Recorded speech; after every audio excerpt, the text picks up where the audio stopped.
Here is today's home buying tip from the home buyer's agent. When we show homes to our buyer clients, there are 5 things we always want to look for and be aware of in the basement. The electrical system is one of those 5.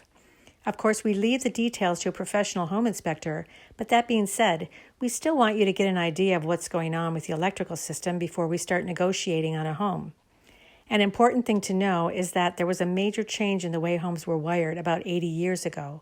Prior to the 1940s, homes were wired with a technology referred to as knob and tube.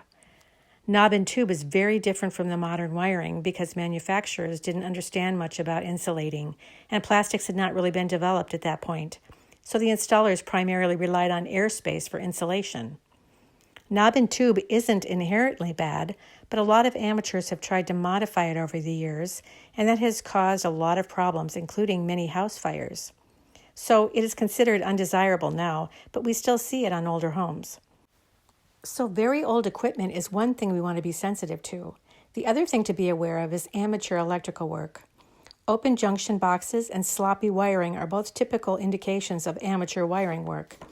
When it comes to the electric panel itself, we like to see modern breaker panels, but again, many of those panels were installed by amateurs. Professionally installed panels are much more desirable. There are 4 clues to identify a professional wiring job without opening the panel. First would be an approval sticker from the municipal inspector from when the panel was replaced. Second is complete and neat labeling of all breakers.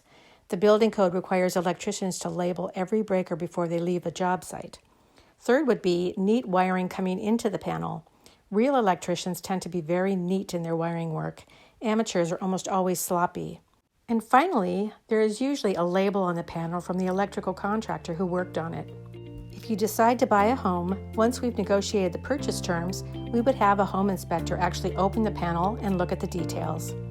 That's it for today. Catch you next time.